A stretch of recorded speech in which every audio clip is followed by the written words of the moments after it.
Narito ang iyong lingguhang horoscope para sa Capricorn para sa araw ng February 8 hanggang February 14. Sa pagsisimula ng linggo sa February 8, mararamdaman mo ang isang matinding pangangailangan na magkaroon ng disiplina at kaayusan sa lahat ng aspeto ng iyong mga plano sa buhay. Ang enerhiya ng kalawakan ay nakatuon sa iyong kakayahan na magpatayo ng matatag na pundasyon para sa iyong kinabukasan mula February 8 hanggang February 14 sa iyong kalendaryo. Mahalaga na maging matatag ka sa iyong mga prinsipyo, at huwag hayaang ang mga emosyonal na distraksyon ay maglihis sa iyo mula sa iyong mga itinakdang tungkulin at layunin. Ang iyong pagiging matyaga at mabusisi ay magiging iyong pinakamalakas na sandata upang malampasan ang anumang balakid na darating sa iyong landas sa buong linggong ito. Ang linggong ito ay panahon ng pagtatanim ng mga binhi ng tagumpay na aanihin mo sa tamang panahon ng may malaking kasiyahan at dangal. Pagdating sa aspeto ng iyong karera, ang linggong ito ay magdadala ng mga responsibilidad na susubok sa iyong kakayahan bilang isang leader at mahusay na tagapamahala ng oras. Mapapansin ng iyong mga nakakataas ang iyong dedikasyon sa paggawa ng mga dekalidad na resulta, lalo na bago ang February 14 na puno ng mga opisyal na gawain. Huwag matakot na kumuha ng mas malalaking proyekto dahil sapat ang iyong karanasan at talino upang mapagtagumpayan ang mga ito nang walang anumang kamalian. Ang iyong mga kasamahan ay aasa sa iyong gabay, kaya ipakita ang iyong galing sa pagbibigay ng direksyon na makakabuti sa buong kumpanya o organisasyon. Ang bawat pagsisikap na iyong ibubuhos mula February 8 hanggang February 14 ay magbubukas ng pinto para sa pangmatagalang seguridad sa iyong propesyon. Sa usaping pananalapi, ang linggong ito ay nangangailangan ng masinsinang pagbabantay sa iyong mga investments at sa iyong mga itinatabing ipon para sa hinaharap. Maaaring may mga pagkakataon na kailangan mong gumawa ng mahahalagang desisyon tungkol sa iyong ari-arian, kaya siguraduhin na na-inspeksyon mo ang bawat detalye mula February 8 hanggang February 14. Ang pagiging masinop sa bawat sentimo ay magbibigay sa iyo ng lakas upang mapangalagaan ang iyong kabuhayan laban sa anumang pabago-bagong sitwasyon sa ekonomiya. Iwasan ang mga luho na hindi naman kailangan sa kasalukuyan at sa halip ay ituon ang iyong pera sa mga bagay na magbibigay ng passive income sa dinala ng panahon. Ang iyong katalinuhan sa paghawak ng yaman ay magiging susi upang makamit mo ang katatagang pinansyal na iyong matagal na pangarap. Ang iyong buhay pag-ibig ay magiging seryoso, ngunit puno ng katapatan, lalo na sa pagdiriwap ng February 14 na magdadala ng pagkakataon para sa matatag na commitment. Para sa mga nasa isang relasyon, ang paggawa ng mga konkretong plano para sa inyong kinabukasan ay mas mahalaga kaysa sa anumang panandaliang sorpresa na walang lalim. Ang pagpapakita ng iyong suporta sa mga pangarap ng iyong kapareha ay lalong magpapatibay sa inyong pagsasama mula February 8 hanggang February 14 sa iyong buhay. Para naman sa mga single, ang iyong pagiging mature at responsable ay magiging atraksyon sa mga taong naghahanap ng seryosong ugnayan na may direksyon at seguridad. Huwag magmadali sa pagpili ng sinta at hayaang ang bawat kilos ay maging basehan ng iyong pagtitiwala bago mo tuluyang ibigay ang iyong puso. Sa larangan ng kalusugan, kailangan mong bigyang pansin ang iyong mga buto at kasukasuan pati na rin ang iyong sapat na pahinga pagkatapos ng mahabang oras ng pagtatrabaho. Ang pag-ehersisyo ng regular mula February 8 hanggang February 14 ay makakatulong upang mapanatili ang iyong liksi at lakas sa pagharap sa mga mabibigat na gawain. Subukang isama ang sapat na kalsyum at bitamina sa iyong pagkain upang mapangalagaan ang iyong pisikal na integridad sa gitna ng iyong abalang pamumuhay. Ang pagkakaroon ng maayos na tulog ay napakahalaga upang manatiling matalas ang iyong isipan at hindi madaling mairita sa mga maliliit na abala sa paligid. Pakikinggan ang iyong katawan at huwag abusuhin ang iyong lakas dahil kailangan mo ito para sa mahabang labanan patungo sa iyong tagumpay. Maging maingat sa pakikipag-ugnayan sa iyong pamilya dahil maaaring may mga usapin tungkol sa responsibilidad o ari-arian na kailangang ayusin ng may katarungan. Ang iyong pagiging patas at mahinahon ang magsisilbing sandigan ng inyong tahanan mula February 8 hanggang February 14 sa mga panahong may tensyon. Maglaan ng oras upang makinig sa mga payo ng iyong mga nakatatanda dahil ang kanilang karanasan ay makakatulong sa iyo na magkaroon ng mas malinaw na pananaw. Ang iyong pamilya ang iyong magiging pinakamalakas na suporta, kaya huwag mong kalimutang magpakita ng pagkalinga at pasasalamat sa bawat tulong na kanilang ibinibigay. Ang pagpapanatili ng disiplina sa loob ng bahay ay magdadala ng kaayusan na magbibigay sa iyo ng kapanatagan ng loob sa bawat araw. Pagdating sa aspeto ng pakikipagkaibigan, piliin mo ang mga taong may parehong mithiin at prinsipyo sa buhay upang maging produktibo ang inyong mga oras na magkasama. Ang iyong mga tunay na kaibigan ay tinitingala ka dahil sa iyong katatagan, kaya maging handa na maging halimbawa mula February 8 hanggang February 14. Maging maingat sa pakikitungo sa mga taong nais lamang kumuha ng iyong oras para sa mga bagay na walang kabuluhan o puro negativity sa buhay.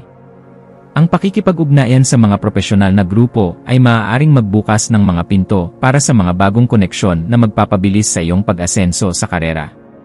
Ang tunay na pagkakaibigan ay mapapatunayan sa pamamagitan ng pagtutulungan upang makamit ang bawat pangarap ng may dangal at respeto. Ang iyong espiritual na buhay ay nangangailangan ng pagninilay-nilay upang mahanap mo ang kapayapaan sa gitna ng iyong mga material na ambisyon sa mundong ito. Ang paghahanap ng balanse sa pagitan ng trabaho at pananampalataya ay makakatulong sa iyong mental na kalusugan mula February 8 hanggang February 14. Pasalamatan ang universo sa bawat tagumpay na iyong nakakamit at laging humingi ng gabay upang manatiling mapagpakumbaba sa harap ng iyong mga nakamit. Ang iyong pananalig ay magsisilbing pundasyon mo upang hindi mawala ng pag-asa sa mga panahong pakiramdam mo ay napakabagal ng iyong pag-unlad. Manatiling matatag sa iyong moral na kumpas at laging isaisip na ang tunay na yaman ay nasa malinis na konsensya at tapat na pagkatao sa lahat ng oras. Sa aspeto ng iyong mga libangan o hobbies, ito ang tamang panahon upang gumawa ng mga aktibidad na nangangailangan ng pasensya at mabusising paggawa sa sining. Ang pagbuo ng isang bagay mula sa simula mula February 8 hanggang February 14 ay magbibigay sa iyo ng isang uri ng kasiyahan na nakakapawi ng iyong pagkapagod. Maaari mong matuklasan ang isang talento sa arkitektura, disenyo, o pagluluto na magpapakita ng iyong pagiging organisado at malikhain sa bawat detalye. Ang paglalaan ng oras para sa iyong sarili ay makakatulong upang muling mapuno ang iyong enerhiya at maging mas produktibo sa iyong mga obligasyon. Ang iyong mga hilig ay magsisilbing paraan upang maipakita mo ang iyong husay sa labas ng iyong regular na trabaho sa opisina o negosyo. Maging maingat sa iyong mga salita, lalo na kapag ikaw ay nasa posisyon na magbigay ng feedback o kritisismo sa iyong mga nasasakupan o kasamahan sa buong linggo. Ang iyong integridad ay masusubok sa kung paano mo pananatilihin ang iyong dangal habang ipinapatupad ang disiplina mula February 8 hanggang February 14. Isiping mabuti ang bawat sasabihin upang hindi ka lumabas na masyadong mahigpit o mapanghusga sa kakayahan ng ibang tao sa iyong paligid. Ang pagiging malumanay ngunit matatag sa iyong pananalita ay magbubukas ng respeto mula sa mga taong nakikinig sa iyo sa bawat sandali. Ang iyong karunungan sa pakikipagtalastasan ay magiging iyong alas upang mapanatili ang kaayusan at produktibidad sa bawat aspeto ng iyong buhay. Sa mga usaping legal o pagrerepaso ng mga kontrata, siguraduhin na na-inspeksyon mo ng paulit-ulit ang bawat letra bago ka magbigay ng iyong pirma sa anumang kasunduan. Ang pagiging mabusisi sa bawat detalye mula February 8 hanggang February 14 ay magliligtas sa iyo mula sa mga pananagutan na maaaring magdulot ng sakit ng ulo sa hinaharap. Kung may mga bagay na hindi malinaw, huwag mag-atubiling kumonsulta sa mga abogado o eksperto upang maging protektado ang iyong mga interes sa linggong ito. Ang pag-iingat sa iyong pangalan at mga ari-arian ay dapat laging nasa isip mo upang mapangalagaan ang lahat ng iyong pinaghirapan sa loob ng maraming taon. Ang bawat formal na hakbang na iyong gagawin ay dapat may sapat na basihan at wastong dokumentasyon para sa iyong seguridad. Sa larangan ng edukasyon o pagpapatalas ng iyong mga kasanayan, ang iyong isipan ay magiging napakatalas at handang humarap sa mga komplikadong aralin sa buhay. Ang pagbabasa ng mga teknikal na aklat mula February 8 hanggang February 14 ay magbibigay sa iyo ng bentahe sa iyong kasalukuyang propesyon o pinaplanong negosyo. Huwag tumigil sa pag-aaral dahil ang kaalaman ang tanging bagay na hindi kailanman mananakaw sa iyo at magsisilbing sandata mo sa bawat pagsubok. Ang iyong pagnanais na maging eksperto sa iyong larangan ay magbubukas ng pinto para sa mas malalaking oportunidad na magpapabago sa iyong katayuan. Gamitin ang panahong ito upang pagyamanin ang iyong kaisipan at maging mas matalino sa paggawa ng mga estratehiya para sa iyong tagumpay sa hinaharap. Maging mapagmasid sa iyong paligid dahil maaaring may mga oportunidad sa negosyo o investment na kailangan ng iyong mabilis na aksyon mula February 8 hanggang February 14. Ang iyong intuition ay magiging gabay mo sa pagtukoy kung aling dial ang tunay na magbibigay ng pakinabang at alin ang dapat mong iwasan sa linggong ito.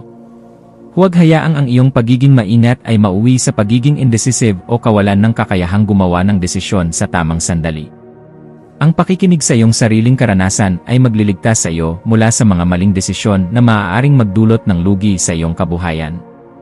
Manatiling alerto at magtiwala na ang bawat hakbang mo ay ginagabayan ng iyong sariling disiplina at ng universo para sa iyong kabutihan. Sa pagtatapos ng linggong ito, mararamdaman mo ang isang malalim na sense of fulfillment dahil sa iyong mga nagawa at sa kaayusang iyong naipatupad sa iyong buhay. Ang bawat sakripisyo at pagod mo mula February 8 hanggang February 14 ay magbubunga ng isang mas matatag na pundasyon para sa iyong susunod na mga pangarap. Maglaan ng oras upang ipagdiwang ang iyong mga tagumpay ng tahimik, ngunit may malaking pasasalamat sa iyong puso para sa lahat ng mga biyayang natanggap. Handa ka na ngayon na harapin ang susunod na kabanata ng iyong buhay ng may bagong sigla at mas matinding determinasyon na magtagumpay. Ang iyong landas ay nagniningning dahil ikaw ay matapang na hinaharap ang bawat detalye ng iyong tadhana ng may dangal at walang hanggang sipag. Ang bawat karanasan mo sa buhay ay may katumbas na aral basta't mananatili kang tapat sa iyong mga prinsipyo at hindi nakakalimot na maging mapagkumbaba sa lahat ng oras. Patuloy na maging sandigan ng iba sa pamamagitan ng iyong katatagan at asahan na ang universo ay magbabalik sa iyo ng lahat ng kasaganaang nararapat sa iyo mula February 8 hanggang February 14. Ang iyong kinabukasan ay punong-puno ng tagumpay basta't marunong kang magpahalaga sa bawat paghihirap na iyong pinagdadaanan patungo sa ruwok ng iyong mitiin. Manatiling positibo at laging isipin na ang bawat disiplina ay nagbubunga ng kaligayahan na hindi kayang tapatan ng anumang panandaliang saya sa mundong ito. Ikaw ay isang Capricorn na may kakayahang abutin ang bituin sa pamamagitan ng iyong sariling mga kamay at matatag na kalooban. Ang maswerteng numero para sa iyo sa buong linggong ito ay 8 na sumisimbolo sa katatagan at walang hanggang swerte. Habang ang kulay na itim o madilim na asul ay magbibigay sa iyo ng karagdagang proteksyon at seryosong aura sa lahat ng iyong pakikipag-ugnayan mula simula hanggang sa katapusan ng linggo.